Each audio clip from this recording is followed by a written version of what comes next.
আমাদের সাথে যে এত বড় স্ক্যাম হয়ে যাবে আমরা তো আগে বুঝতেই পারি। আমি সুতপা। আগেই তোমাদের বলেছি আমরা ব্যাঙ্গালোরে এই সবে শিফট হয়েছি, আর আমরা ব্যাঙ্গালোরে আশেপাশে একটু এক্সপ্লোর করছি। তার জন্যই আমরা গেছিলাম 15ই আগস্টের ছুটিতে নান্দি হিলস ঘুরতে।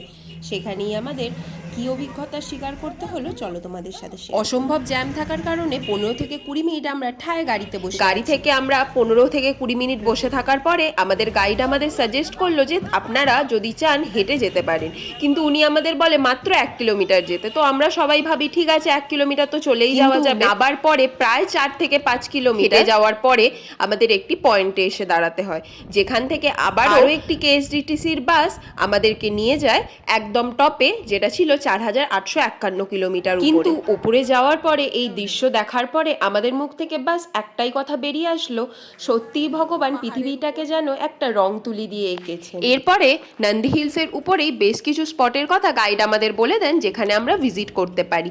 সেই মতনই আমরা প্রায় 3 থেকে 4 ঘন্টা এই স্পটগুলিকে ভিজিট করি, যার মধ্যে ছিল sunset point, sunrise point, Tipu dam, Shri Bhogeshwara temple, Shri Nallikai Basavana, Brahma মন্দির, শনি মন্দির, এইসব। এর সাথেও বেশ কিছু চিলড্রেন্স পার্ক ছিল, জওহরলাল নেহেরুর কার্বন হাউস, যেগুলো আমরা ভিজিট করেছি। কিন্তু এছাড়া অনেক স্পট ছিল যেগুলো আমরা ভিজিট করে উঠতে পারিনি, কারণ আমাদের নেক্সট স্পটে যাওয়ার জন্য আরো তাড়াতাড়ি বেরোতে। আপাতত আমাদের নন্দী হিলসের ঘোরা শেষ হয়ে গেছে। এর পরের পার্টে আমরা কোথায় গেলাম আর কি কি করলাম সেগুলো তোমাদের সাথে অবশ্যই শেয়ার করব।